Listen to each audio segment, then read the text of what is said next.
Hi everyone, Laura here, just giving you a quick heads up. In this episode, we naturally start talking about the Me Too movement and how much it has helped both of us. It's quite raw and vulnerable, and we really do open up. If you feel like you might be triggered by this at all, I do recommend skipping between 23:07 and 45:29. It's a really empowering and hopefully inspiring episode, and we really hope that you enjoy. Happy International Women's Day, everybody.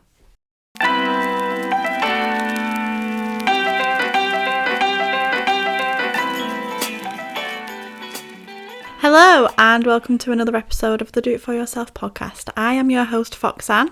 And I am your host Laura, and this is a podcast for creatives by creatives. This podcast is a mix of realness and feel good vibes from your two new northern besties. Oh my god, that was stunning. I did not know that was coming. I know you always say it like, I say it the same every time, but can we actually like make that a thing? You singing? I'm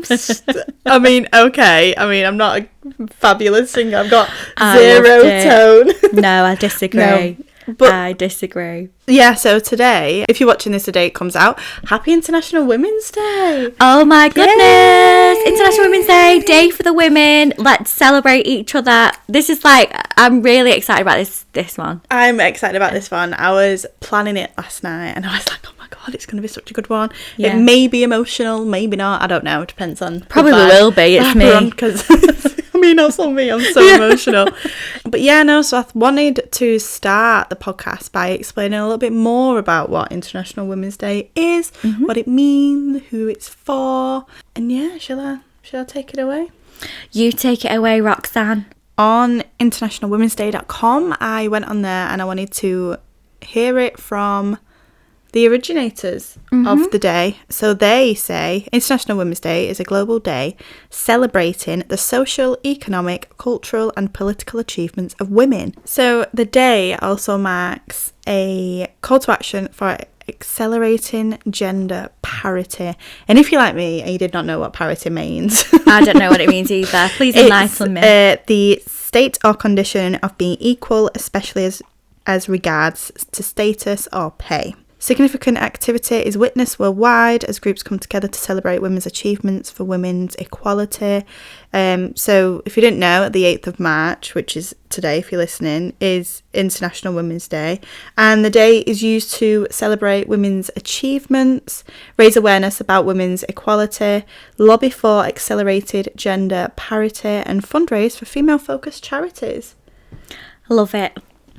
I do. I love it as well. It's nice to celebrate a day focused just on women, because I feel like every day is International Men's Day. Do you know what I mean? Well, yeah, it's nice, and it gives us a reason to reflect on ourselves and to kind of champion other people, because I think it's so easy, especially when it comes to being a woman in design. There's a lot of like competition and a lot of like drivers for things, and it helps us take a day to kind of take a step back and think, do you know what, I'm doing okay.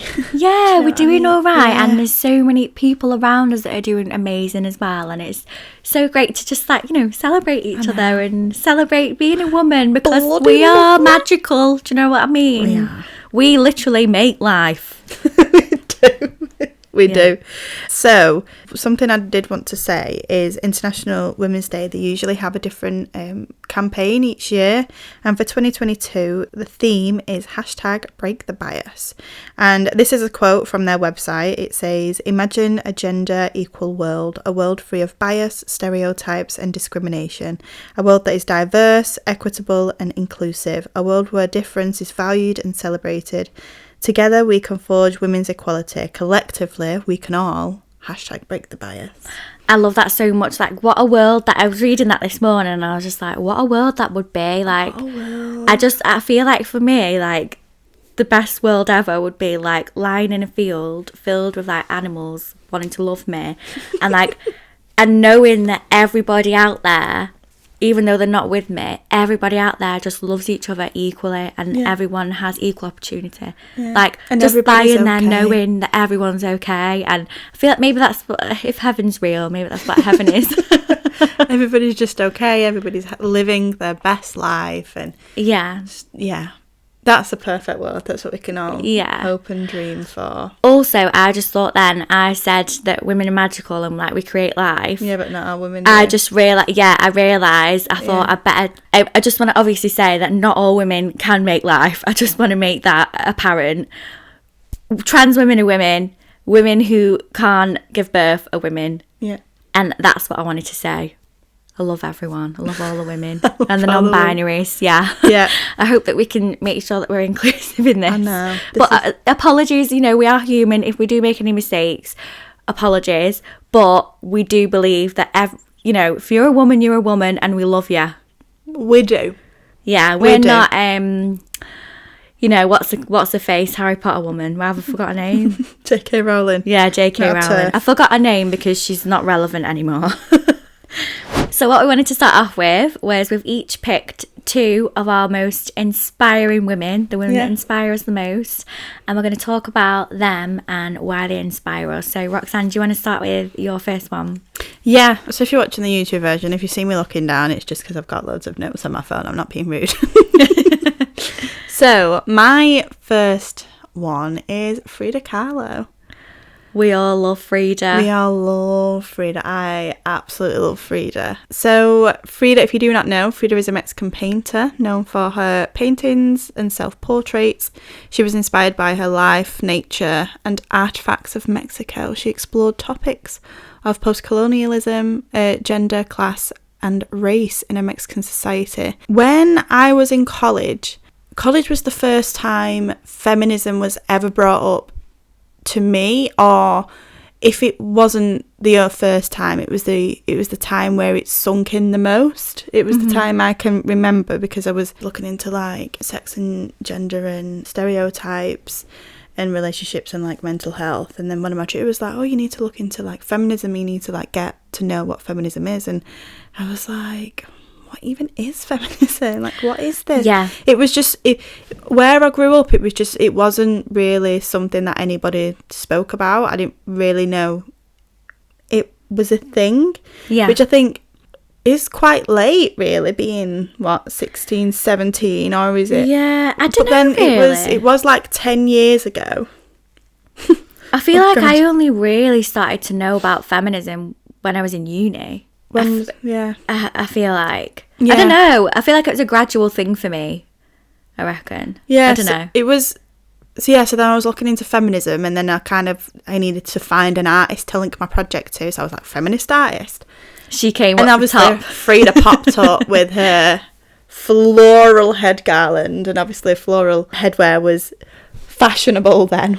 Oh, it was. Everyone used to wear it to the festivals. So I was like, oh my God, like, who's Frida? And since then, I've been in love with it. Everybody seems to like buy me like Frida things. I have like Frida socks and mugs and stuff like that. I mean, I'm not complaining. She was born in 1907. She was born in a household that she describes as very, very sad. She did have a good relationship with her dad. He would teach her to play sports to regain her strength after suffering with polio. I think she was 6 when she suffered with polio. Back then, sports were seen, especially in Mexico, sports were seen as unsuitable for girls. Oh, But right, yeah. her dad was like, come on. Let's do it. Let's do it. In 1925, Frida Kahlo was in a bus crash and was impaled with an iron handrail that went through her pelvis. It punctured her abdomen and uterus, and her spine was broken in 3 places. She had approximately 32 surgeries across her life for various different things. She had to wear corsets and mechanical stretching systems. That's so obviously sad. a very two traumatic events for what we know of. Having the polio when she was younger, and then being in this bus crash. Yeah. Have you watched the film, Yeah. Frida? I watched it on the way to Australia, and I was just in awe. I was like, wow, she did such a good job, didn't she? Yeah, I think she did a really good job. Amazing. So while she was healing, she painted a lot of her now famous paintings. As mentioned before, she painted about her surgeries, personal experiences, her miscarriages, and her pain. She painted real women and real experiences, and she was very vulnerable with her work. She expressed her life through her art, which is, I think, something a lot of artists can relate to. Yeah. That's something that I found, like, when I was exploring these topics at college, I was finding it very hard to be vulnerable, because I felt like I made the best work when I was being vulnerable, but there were still some things that I was processing. But seeing her process her life through art was like inspiring to like 17-year-old Roxanne. Yeah. So, well, if Frida can do it, I know. And I feel like back then, like, there weren't really many female artists either. Like, art wasn't really a thing for women to do. No, it was a men's game. Yeah. That's what it was. I remember someone saying as well, I can't remember where I heard this, but someone said, if you ask anybody to name 5 male artists, they'll be able to do it like that. But if you ask anyone to name 5 female artists, some people don't even know about Frida. And they're like, I don't know. Yeah. Do you know what I mean? It's like, it has only really, not recently, but like in the last, 50 years or whatever, become like more, maybe not even 50. I don't know what I'm talking about, but don't take my word as gospel. But yeah, it's only really becoming a thing now for like women to be artists. And she was like one of the first, wasn't she? I feel. Well, mainstream, yeah. Yeah. I think it was Louise Bourgeois, she was explaining. So she went all of her life as an artist, and she started to get famous when I think she was maybe in like her 70s. And she did this interview, and she was like, if you're an artist and if you're a woman, nobody really gives a shit unless you're dying or dead. And it was something that like really, really stuck with me. And I was like, no, like I'm going to be an artist, and people are going to give a shit about me because... Well, I give a shit about you. Thank you. But just so you know. Oh, very, very precious. No, but I know what you mean. It's sad, really, and this is why we need International Women's Day, because we're not. And so many men are like, oh, we don't need it. Women have equality. They've got equal pay. They can work. We still need it. We still need it. We still need it. We do still need it. Because, like I said, if it wasn't for... Because this is it. International Women's Day is really, really good for is the fact that people do celebrate their favourite, like, famous feminists or, like, inspirational women, which then gets other people to be like, oh, I don't know who this person is. Let's have a look at this person. Yeah. And it's kind of... And it is inspiring. And you can see people have been through such hardships and the world's been against them, and yet they've pulled through and they've done things. And I find that very, very... inspirational. Me too. So she was born in a time where gender roles were very clear and segregated. She was stereotypically labelled as ugly because of her monobrow and her unfeminine characteristics. She dressed in a masculine way, which was very different at this time in Mexico. She embraced both sides of herself, both her masculinity and her femininity. She did not hide a masculine side of her. Instead, she embraced it and actually accentuated it by letting her monobrow grow out and her faint moustache, which back then in the early 1900s was not known at. Really? Not many people do it now either. No, she also enjoyed boxing, dirty jokes, tequila, and dressing masculine for family photographs. She was unapologetically Frida. There is a picture, you can Google it, but there's a picture where it's like her and her sisters and her family, and Frida's got her hair slicked back and is in like a suit, and it's just incredible. Yeah. Just like... Her family probably like, what are you doing? And she's like, I am being me. But yeah, no, so going back to Frida's paintings, her work symbolises hope, power and empowerment. Women didn't have any equal rights in the 1900s, but Kahlo was very proud of her gender and would express this through her paintings. She was very open about her sexuality as being bisexual, and she would often have affairs with both men and women, which back then was not... Yeah, her being so open and like unapologetically herself in every way is just not the fact that she was a really famous painter and she's known for that, like, but just for that is amazing. So good. It's so inspiring. She is. She's very inspiring, and like I think it's kind of touched upon, but she was the first. She was my introductory to feminism, and everybody starts somewhere when it comes to feminism. Everybody has the preconceived notions of it being like anti-men, and there are some people who call themselves feminist who are very against men, but that isn't what feminism is. Feminism is about equality and everybody just being on a level playing field, and it's she was my introductory to it, and it was very because I was so like in awe of her and her life, and I related to her because like back then I was a painter as well.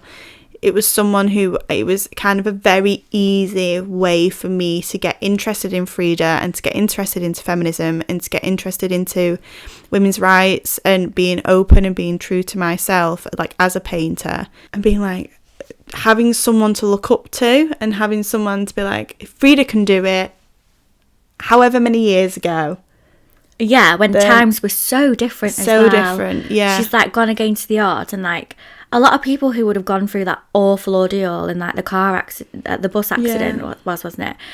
Like they would have just like give up, like, oh yeah, I'm disabled, you know, whatever. Like, but she like pushed through, and even though she had this like big block against her in so many ways, her sexuality, her disability, like her looks, her appearance, like being a woman, she's like done amazing things. It's just so amazing. She is. Oh, I know I say amazing for everything.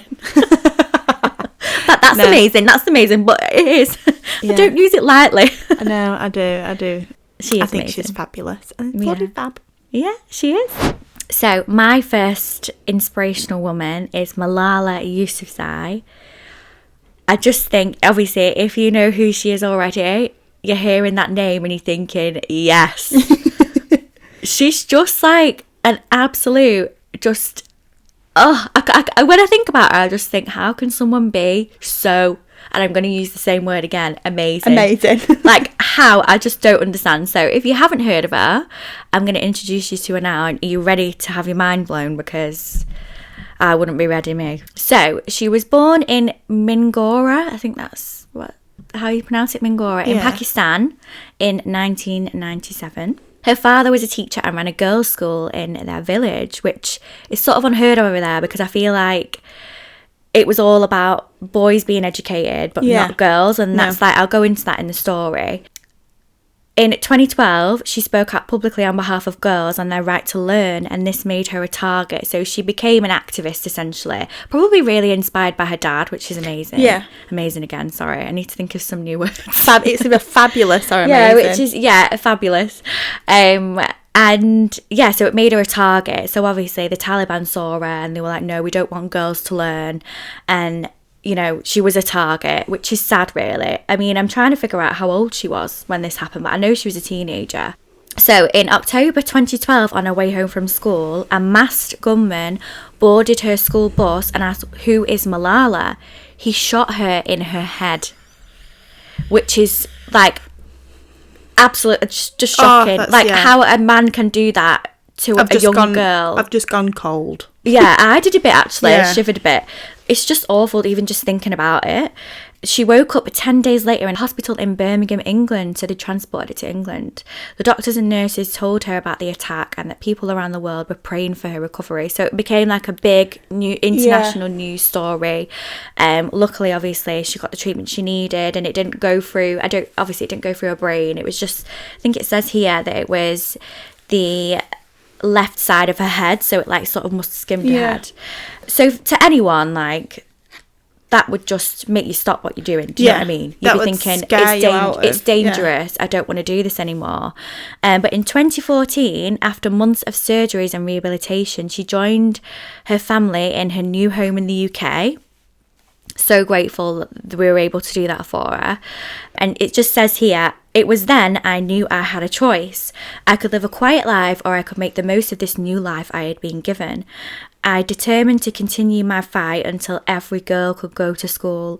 With my father, who has always been an ally and an inspiration, I established the Malala Fund, a charity dedicated to giving every girl an opportunity and achieve a future she chooses. In recognition of our work, I received a Nobel Peace Prize in December 2014 and became the youngest ever Nobel, I don't know how to say this word, Nobel Prize winner.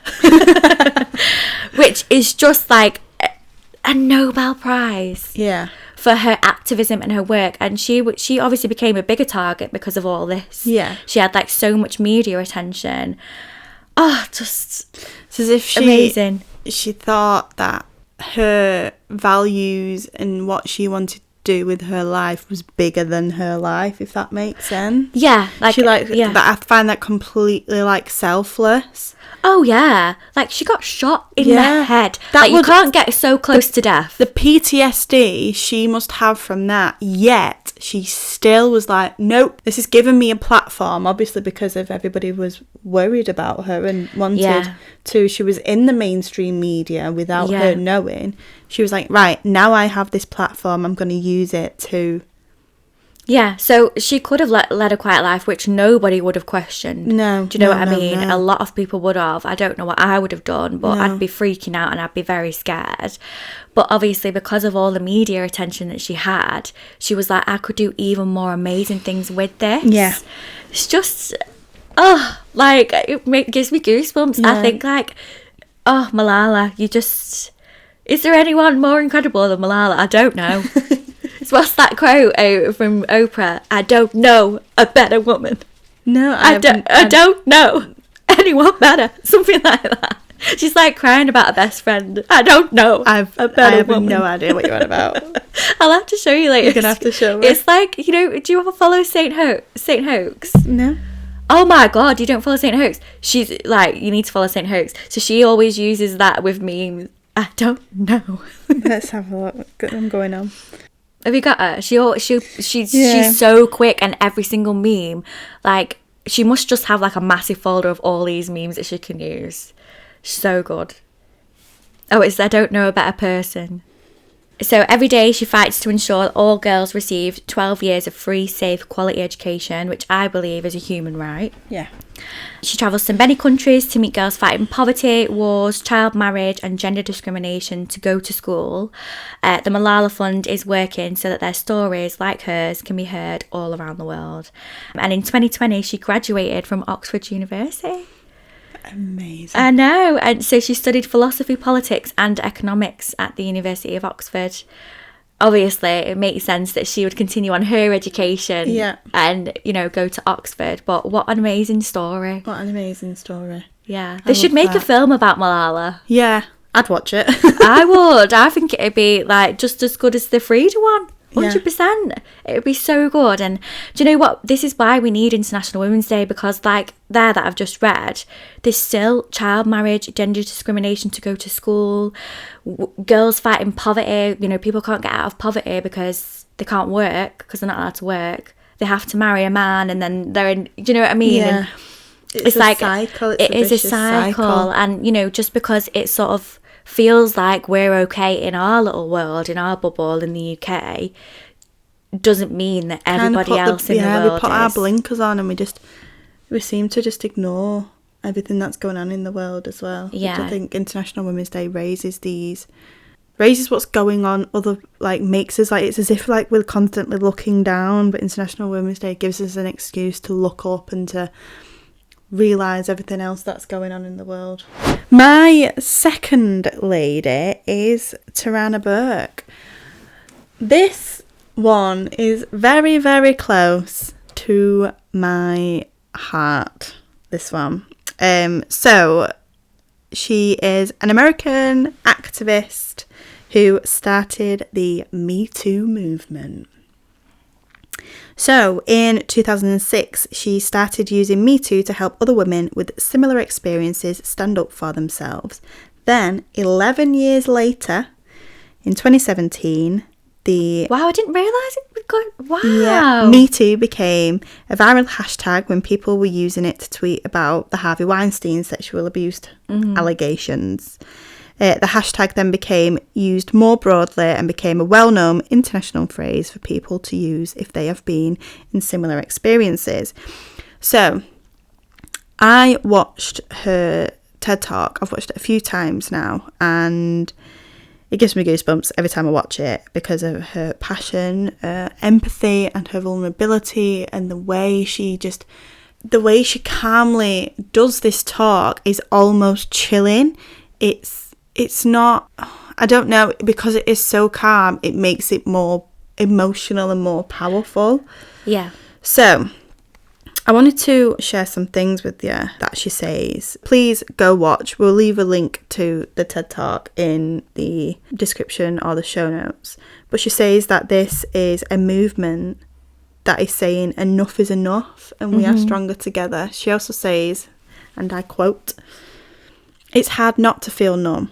I suspect some of you feel numb too, but let me tell you what else I know. Sometimes when you hear the word numb, you think of a void, an absence of feelings, or even the inability to feel. But that's not always true.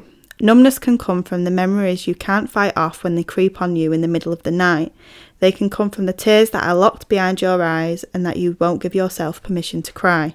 For me, the numbness comes from looking at the face of survivors, knowing everything to say, but having nothing left to give. Numbness is not always the absence of feeling. Sometimes it's an accumulation of feelings." And that, to me, hit home so much, because it was like, sometimes you do feel numb and you do feel as if, well, in my personal experience, I'm like, right, I'm numb now, which means I'm over it. Like, I'm good. Like, I'm so numb. Like, I'm not crying anymore. Like, I don't cry. When I heard that, I found myself getting emotional, and then it came to me. It was because I weren't giving myself permission to sit with it and to sit with the feelings. It was like, no, right, yeah, I'm good now. I'm really good. Like, look how good I'm doing. Look how far I'm going on in my life, and that's it. But we're numb because it's not something, well, in my personal experience, not something that happens once, twice. It's something that, to a certain extent, happens on a regular basis. So it's it just becomes, with me personally, you just become desensitized to it, and it's as if you're like completely invalidating your feelings. I think as well, like the Me Too hashtag, the amount of people that used it, like literally like nearly every woman that I followed on Twitter and Instagram, like the amount of people that used it and the amount of times that they were saying that experienced things like this just shows how desensitized we can be. Exactly. And some people were just not, some people were saying hashtag me too and then going into depth about what had happened to them, and some people were just saying me too because either A, they weren't comfortable speaking about it, or B, they hadn't really processed it themselves. And there were so many people who I like looked up to who was using this hashtag, and it made you feel less alone, and it made you feel like, in a really, really sad way, that it weren't just happening to you, or it hasn't just happened to you. And I think it's a movement that had to have happened, and I'm so glad it was being used for people to realise that, look, I'm not alone, sadly, but I'm not alone, and I do have people who are doing great things, who have also had similar experiences to me. Yeah, I remember the first time I'd heard of it, in my group chat, one of the girls messaged saying, "It's absolutely disgusting that hashtag me too has been trending for this long," or whatever. And I hadn't been on like Twitter, and I was like, oh, I looked it up, and I was like scrolling through all these tweets with me too, and I was just crying. Yeah. I was like, I cannot believe this. And like you know, when you were saying about being numb, I was numb for a long time. And when Me Too happened and I was reading about other people's experience, like, I'm getting a bit upset here, but like, I didn't realise what had happened to me until Me Too. I think I knew, and I'd mentioned it before, like, to one of my friends, like, I think this has happened, like, oh, and then I was numb to it, and then when I realised it had happened, I was like, oh my God. And that's what Me Too made me realise, and now I'm not numb anymore. Now I'm just depressed. Sorry, it's not to laugh about. No, but we preface this, we laugh in uncomfortable situations. Yeah, we do. Sometimes if you don't laugh, you'll cry. Yeah. So. No, well, yeah.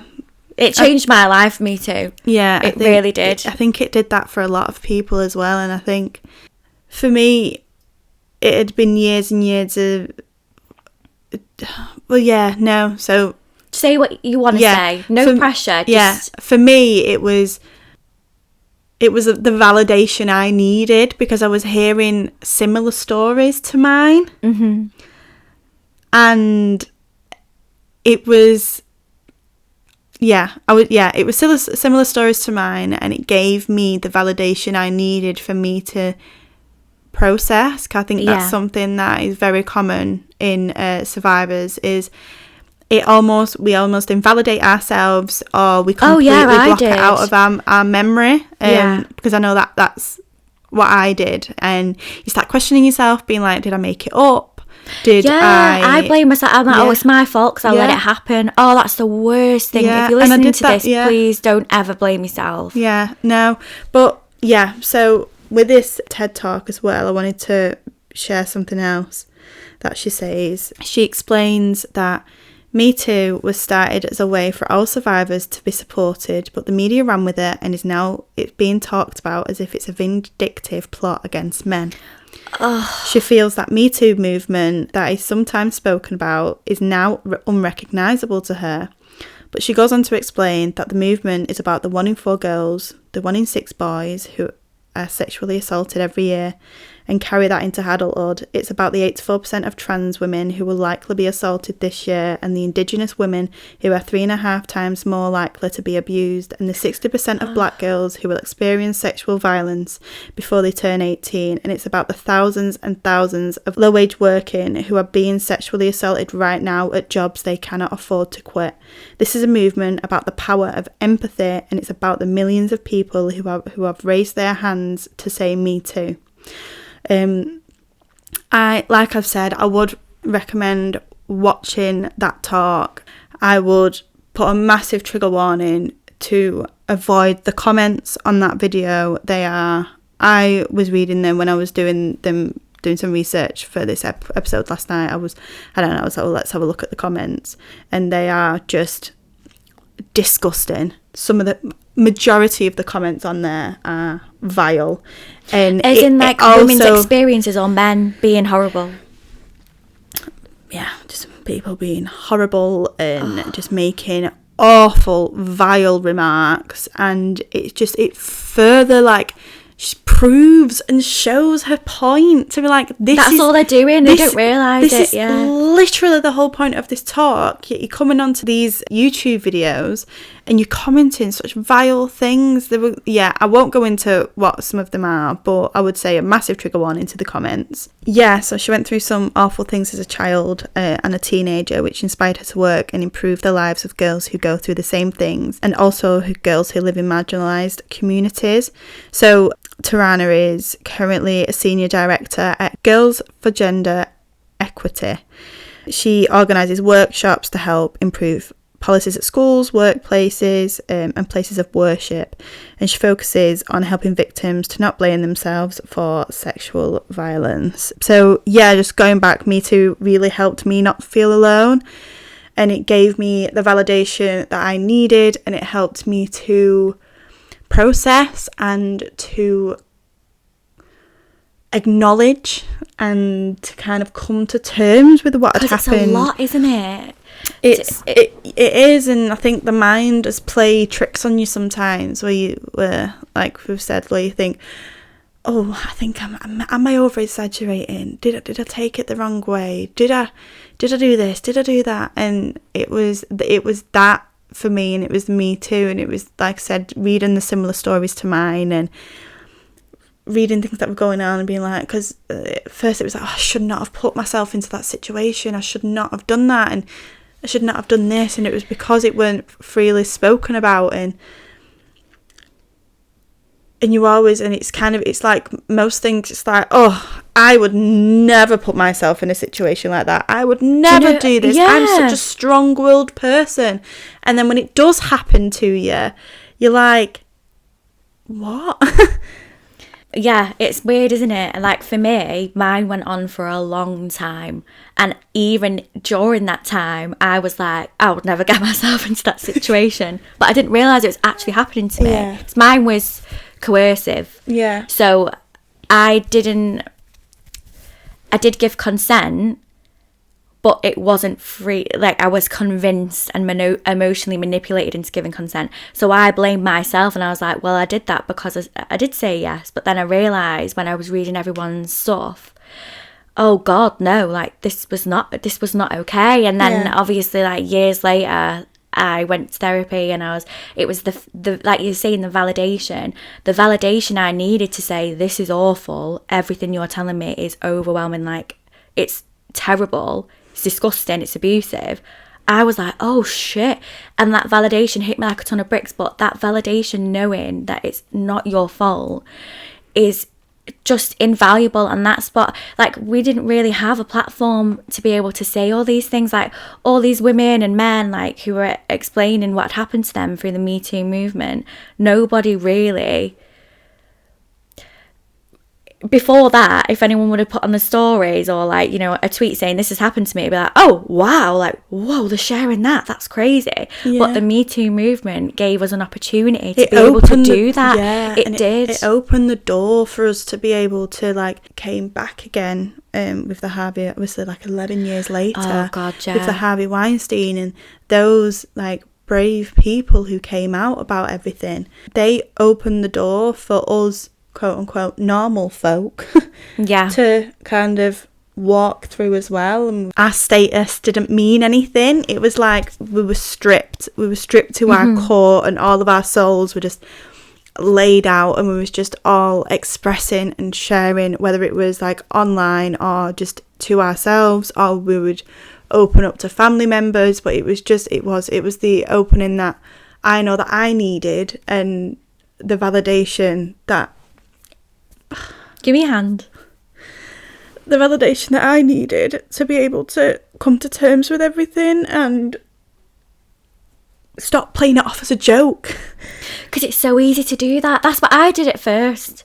You're like, I'm so damaged. This happened to me. And it was this joke, and it was something that I was like, oh, don't come at me, I'm damaged. And but it's not funny. It's not. I know it's not funny. I know, and you knew that it wasn't. No, but that's like a defense mechanism, isn't it? That's like, oh god, that's your brain telling you, oh no, that's, you know, going back to the numb thing. Keep it numb, like, don't think about it, it's funny. Do you know what I mean? Like, digging it in. But yeah, that it's really, I'm so glad that the Me Too movement happened, because, like, would we be where we are now? Like, if not, I don't know. No, I don't. I don't think. And I give everything for, like, to Tarana for, like, helping my growth and my understanding. And the more and more you talk about something, the more and more it creates doors for other people to talk about it as well. And that's it. And I think you started, especially with the Me Too movement, you started seeing things that people were just tweeting that were like friends of friends going #MeToo, and you started to realise, like, how many people, like, were also suffering with these thoughts and these traumatic experiences around you that you never knew before. And it almost, like, make you feel alone in the fact that, oh, my next door neighbour said it as well. And like, there's loads of people. It makes you realise there's so many people in your life that understand, that you can go to and talk to. It's never been spoken about before. And it's like that opened up the dialogue. So then I did start to speak to people about it. Like, if I saw, like, a tweet or someone put a status or something, I'd reply back saying, me too. Yeah. And it was just something, it was 2 words that meant everything, but you didn't have to go into detail. It was just me too, and just left it at that. And I think that's it. It was the purity of the words, and it was the purity of people, like, bearing the soul without saying anything. Oh, yeah. It's so powerful. #Me too. Like, powerful. She has helped, oh my god, so many people. I can't, without even knowing it, the magnitude of the amount of people that she has helped is just, it's outrageous. It's outrageous. So as I said before, it's amazing. It's amazing. It is amazing. Tarana Burke, that's my number 2. That is a very, very powerful one. I think if you wouldn't have picked her, I would have. Yeah, for sure, because that's just changed so many people's lives. And oh god, that was a bit heavy, that one too. That was very heavy, that one. Of course I brought the heavy one to the table. But like we were saying, And it's the same with mental health that we've mentioned before. The more we talk about it and create an open space, like in general, like the more people talk about it, the more we talk about it on this podcast. The stigma. The more people talk about it, the stigma erodes away. Yeah. And like if I believe that. If us talking about our experiences, obviously we haven't gone and deep delved into it because that would be traumatic. But and this is not therapy. Yeah. But the more we talk about these things, like, you know, the more people listening will be like, oh shit, I was in a coercive relationship. Yeah. Oh God, you know, and then they can start their healing journey. Yeah, because it's as if you're flying on autopilot after it, and it's like, right, no, I'm going, I'm fine. Like, this isn't like whatever. Like, I'm dealing with this. And then as soon as someone kind of stops you in your tracks, and they're like, no. Process this, and then that's when you're like, right, now I need to get in the driver's seat, now I need to check my mirrors and you know what I mean, check everything, make sure it's my seatbelt on. Buckle in, it's a rocky ride. Oh God, yeah. But it is a rocky ride, but it's something that I think takes time and it takes a lot of work.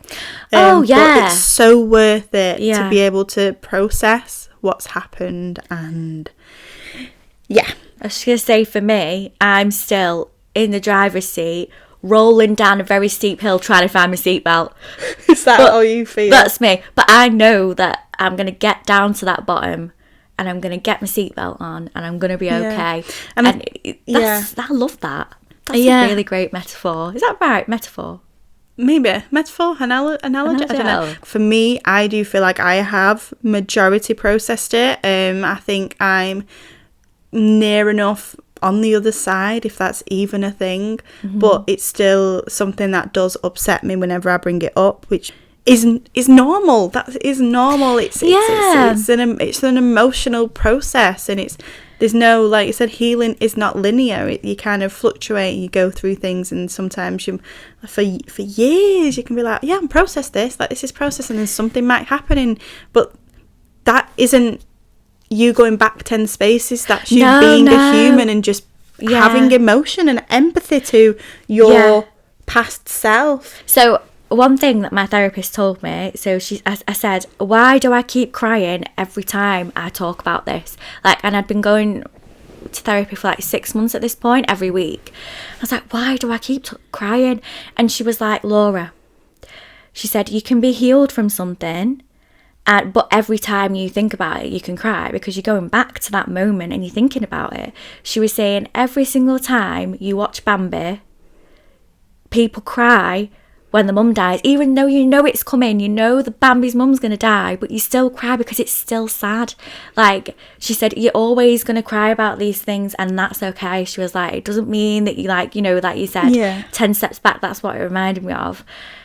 But you are still making progress. Just because you're crying about it doesn't mean, you know. I feel like almost in my personal experience in my situation, I feel like when I get upset, I'm mourning the loss of that version of Roxanne that was before. Yeah. Because I'm a completely different person now. Yeah. And that Roxanne was so innocent and naive to the world, whereas I feel like it made me a different person. But I think that's why I get upset, is because partly is because I am mourning the person I used to be before said see, situation. For me, I mourn the person that I could be, because my relationship that was very emotionally and sexually abusive was between the age of 14 and 21, which is my formative years where I turned into who I was. Yeah. I don't know myself before that, because there wasn't really a before that. Before that I was a child. Yeah. So like I don't actually know who I could have been if that didn't happen.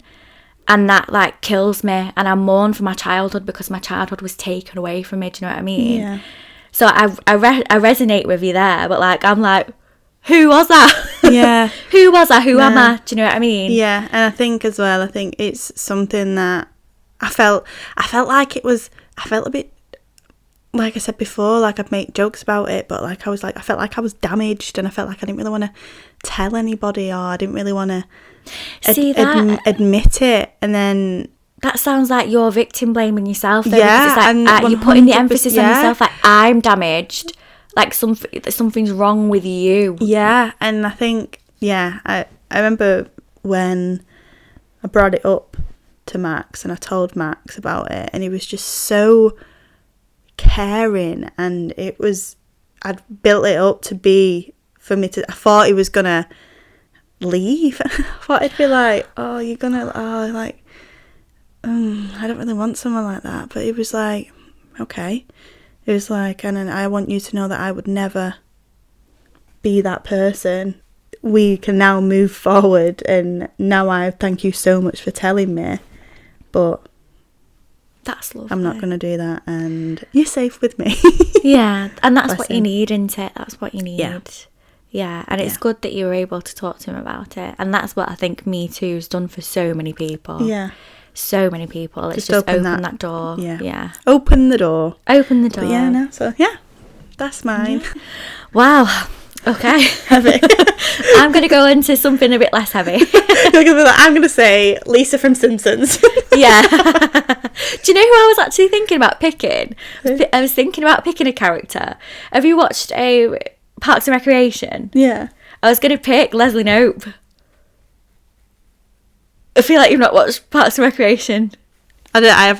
When you would know Leslie Knope. When you said Parks and Recreation, I imagined The Office, and I was like, Leslie Knope isn't in that. But no. Well, it's a similar vibe. Yeah, but yeah, no, I have watched Parks and Recreation. Leslie Knope, yeah. Yeah, Leslie Knope is just absolutely amazing, and obviously, like, Amy, who plays her, is amazing as well. But I thought I'm gonna choose Jane Fonda, because Jane Fonda is just, she's just an icon. And I've mentioned before, didn't I? I've picked Jane Fonda, and you're like, who's Jane Fonda? Yeah, I don't know who Jane Fonda is. You might once you start explaining, maybe, but as of right now, I have no idea who that is. So she's an actress as well. Okay. But I'm not talking about a character as such, I'm actually talking about her as a person. Okay. So have you watched Grace and Frankie?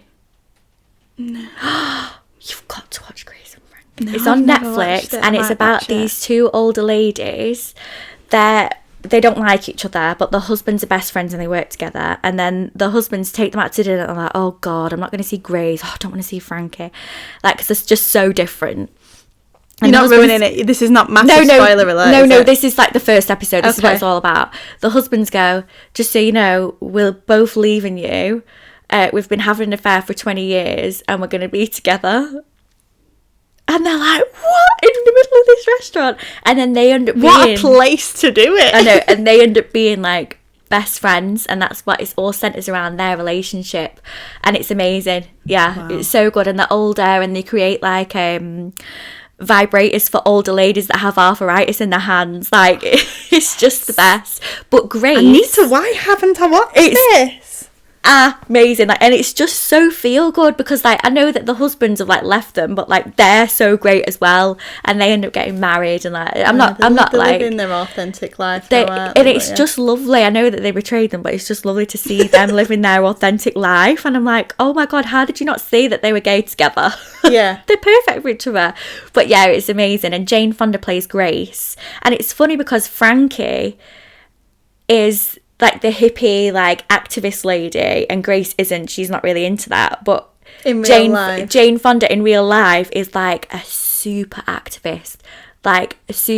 So I'm gonna go into everything that she's done, but like some of her mugshots when she was protesting the Vietnam War are just, they're just beautiful. They're like a photo shoot. She like puts her hand up like this, and it like somehow with her she's just so good. So I'm just gonna get up Jane Fonda. So she's just like an absolute badass. So she moved to Washington in 2019 so she could protest. Like, she actually moved to Washington. Love that. So she was protesting climate change, and she was arrested almost every Friday. And like, look at this picture of her. She's like, yeah. Oh yes, I've been arrested.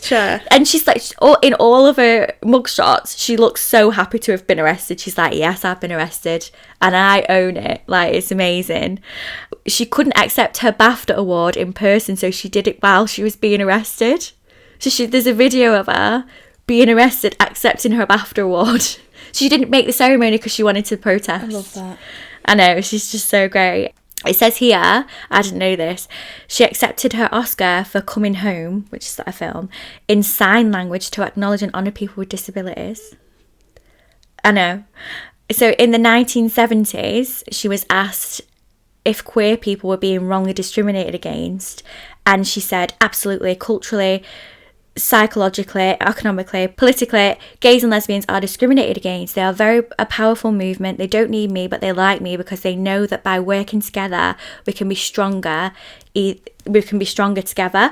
And like, this just shows, so she's in her 80s, right? And I know that people give excuses for older people for being set in their ways. And you've said before, haven't you, well, where have you been? It's 2022. Like, this just shows there is no excuse. Like, she's amazing. Like, look at the mugshot. What an icon. Look at that haircut. I know. She's just like, yeah. She's just an icon, and I just, oh God, I just can't explain how much I love her. There should be a documentary on her life. I'd find that interesting. I feel like maybe there is somewhere. There probably is somewhere. What's she called? Jane Fonda. Yeah. Look at this paparazzi picture of her. There is 2018 Jane Fonda in five acts, a deeper look in the life, work and activism and controversies of the actress and fitness tycoon Jane Fonda. She's an Oscar-winning actress who has lived a life marked by controversy, tragedy and transformation, and she's done it all in the public eye. Can we have a girls' night and watch this documentary? Yeah. Let's do it. Find it. Let's see where it is. Netflix, whatever. I'll pay for an Apple TV subscription or whatever, just so I can watch it. We can watch it on YouTube or Amazon Prime Video. Oh, I've got Amazon Prime. Amazing. And she obviously, you know, when the whole Black Lives Matter movement happened, a lot of older people like didn't really get it, and they were like not really interested. But she was like, yes, like she was right there in all of the protests, and she was basically saying how her privilege as a white woman, and how we need to work on that and recognise it. And as like an 80-year-old woman, I think that's fabulous. It really is, and she's just amazing. Because people expect the younger generation to do that, because every younger generation of every generation is like that. Like you said, like the protest, but it's keeping that energy and keeping the energy up. Yeah. And not just getting to a certain age and like being like, oh, well, no, this is different to what I was when I was younger, so I'm not going to take it on. But she's carried on learning, and she's carried on, she just kept the energy up. 10 out of 10. Why have I never heard of this lady before? She's just, I don't know, maybe not, I don't know. But I didn't know her until I started watching Grace and Frankie, and I was like, these women are amazing. And then I started Googling them, and I was like, wow, I love Jane Fonda. Yeah, amazing. That's such a good one. That's a really like out of the box one as well. And it's not on like the stereotypical lists of... Yeah, and a couple of years ago, she'd said, I'm not buying any more clothes ever again because of climate change. She was like, I'm not buying any more clothes ever again. And she went, I don't know which awards ceremony it was. I think it was the Oscars, and she presented an award, and she wore a dress that she'd worn like 10 years before. And she was just like, why not? Like, why? But I've got amazing dresses. Fair enough, why not? Yeah. And she was just like, yeah, I'm not going to do this anymore. And I just think at her age, like, people would say, oh, it doesn't really make much of a difference. Like, you're in your 80s. But everything makes a difference. Everything makes a difference. But yeah, what an icon. I think she's absolutely amazing. And I think she's a really great one to end on as well. Yeah, I think that's a good one to end on. Yeah. So, I have written 3 things that makes you inspirational. I thought I'd take this moment. So, number 1, your kindness. You are just... Laura is one of the kindest, most purest heart people that I have ever met in my whole entire life. Aww. You're just like a little bundle of sunshine. So nice. And I'm not going to get through this. And and honestly, obviously, we've not known each other like super long. Like, I imagined like having you have like a lot of like long-term friends, and I kind of came in late to the party, and but I feel like you've lit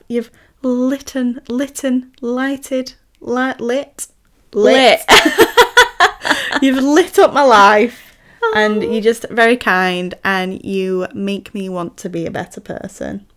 Can I just say, you are already an amazing person as you are. Don't go changing for anyone. Thank you. Yes, and then I wanted to say your power to speak up for other people. I can't remember how I discovered you, or something that clicked. There was something you posted, and you're not scared to speak up for, number one, what you believe in, and number two, help other people have a voice for what they believe in as well. And that's something that I love that you do. I love that you're like that. Oh, thanks. I bloody love it. And then number three, you're inspirational because you are a fucking amazing artist. You're such an amazing creator. You're so talented, and you just, I don't know, I just think you're fab. I think you're an all-round fabulous girl. Thanks so much. So I've got 3 for you as well. So I have never met anybody so determined. I feel like, do you know what it was for me? And you know that podcast that you did, Good Business Podcast? Yeah. And the podcast was, I think they catch up with you. She caught up with you every 6 weeks, was it? Yeah. Just to see how you were doing. So you'd say, this is my goal. See how I do in 6 weeks. This is my goal. And like, you said your goals and you did them. And I was like, whoa. I did try. And you were talking about how you'd done your vision board, and you were like, right, I want a studio space. And this is where I was like, whoa, she's amazing. You wanted a studio space by the end of the year, and then in like a few weeks you had a space. Yeah. I feel like when you want something, I get it. You get but you do. I remember listening on this podcast, and you're like, so this one I've gone through and I've ticked it. I need a new vision board, and it wasn't even halfway through the year, and you were like, I need a new one. And I think that is so inspiring. It's just amazing. Thank you. Yeah, and obviously now I know you. I'm like, yeah, that's wasn't just on the podcast. She is determined. Yeah, well, I mean, like, I probably would. I've always wanted to do a podcast. And I even at one point, I remember telling you, I like set it up and everything. I was like, I did like the icon, and you know, I wrote a description. I just never did it. Yeah. But like, you were like, let's do a podcast. As soon as I walked into your life, I was like, come on, we have stuff to say. Let's do it. And it was your determination that made this happen. Obviously, I really wanted to do it as well. But like, I was the kick up the arse. You were like, we're doing it. We couldn't find a name, and you were like, this is the name, and I was like, okay. And here's the branding. I've already done it, so now you can't back out. Yeah. Oh, yeah. I just think you're so determined when you know what you want to do for it. Like, look at your new style. You knew that you needed to change your style, and you've done it, and it's amazing. Yeah. So that's one. And number 2, you're a very, very open person. And I'm so happy that you've opened me up into your life. So I know that obviously we've said before, you're an oversharer. I am as well. You're very honest. You don't beat around the bush. You don't. You don't like, you know, you're honest. You're like, this is it, right? And you're an oversharer. And like, I'm so thankful that you've opened yourself up and let me into your life. Because obviously, we haven't known each other for a long time. And I feel like I've known you for, like I said, first time I met you, I feel like I've known you forever. And I think that's your aura. You're very open, and you have this lovely aura about yourself. And I feel like you create a safe space around you, no matter who you're with. And I think your followers can see that as well. And you're very open on your stories. And I just think it's just amazing. Thank you. I'm getting all upset. No, it's a good thing. It is a good thing. It's just very nice. We said, didn't we? We said it's going to be an emotional one. It's going to be an emotional. And then my last one here, similar to what you said about me, your work, and it is so inspiring. I feel like you don't just put anything into your work, live, love, laugh, do you know what I mean? Like, everything is a positive message, or like, not a positive message, but like everything has a meaning to it and will resonate with somebody. So many people are inspired by your work and will affect people. So, you know, like when you see like people share like certain artworks or like quotes that resonate with them, your artwork is very highly shareable, which is amazing because it reaches so many people. So you could do like an amazing artwork piece, like it's all going to be okay, like mental health matters, you know, all the important things. When you do artwork centered around inspiring people and uplifting people and, you know, making, you know, a safe space, making sure people are okay, when they share that, you don't know who you've inspired. And I just love that that's your thing, do you know what I mean? Yeah. I know your thing, you thought it was red and pink, but it's not. That's your thing. And I think no matter what you do when you change your style, that will always stay the same, and that's how I think you're so inspiring. Yeah, you identify like that as an artist, and I love that that's your focus. Oh, thank you. Yeah. Oh, that was such a cute little thing. I love you so much. So, just swiftly moving on. We're both like, oh my God, I'm gonna cry. We asked you guys if there's any inspirational people you wanted us to shine a light on, and we have had a few. So someone has said, my mum, who has never put up with anyone's BS, and my sister for being a business queen. Love that. Love it. And then my mum commented saying, the woman that has most inspired me is you. You're amazing. And thanks, mum. And then we had someone say, my mum, she's training to be a yoga teacher at 50, following her dreams and inspiring me. I love that. It's like it's never too late to do what you want to do. Oh, definitely. So, Manda was like, I'm out. My cat just jumped over my face. So someone said, Rachel Rogers. She's amazing and encourages women, especially women of colour, to improve their money mindset and build wealth. Her book, We Should All Be Millionaires, is incredible and focuses on putting yourself first as a woman and mum and setting boundaries. That's amazing. I've not heard of Rachel Rogers, but I'm definitely going to go give her a follow and read that book. Me too. What's she called? Rachel Rogers, which is a good one to remember. Easy to remember, not like my name. So we've got another one. Hiya, I saw your story about a woman who inspires you the most. I'd just like to say my biggest inspiration is my reflection in the mirror. I see how far I've come as a woman, and I see how far I've come mentally. I feel that all people should see themselves as an inspiration. We know the darkest parts of ourselves and the brightest, therefore we should look in the mirror and be inspired. Life is hard, but we are all here, and we are all working hard to keep ourselves afloat. Don't be inspired by others' success, be inspired by your own journey. That's all I'd like to say. Thank you for your time. I think that's such a beautiful one to end on. Isn't that amazing? That's so nice. That's by someone called Bailey. Thank you, Bailey. Thank you, Bailey, for that. That's gorgeous. Definitely. I'm inspired by myself, and I hope you are too. Yeah, I inspire myself. I love that, and I think that's it. I think that's a nice one to end on. Is International Women's Day. It's great to find out about all of these amazing women who have done fabulous things, but it's also nice to reflect inward and realise how far we've come.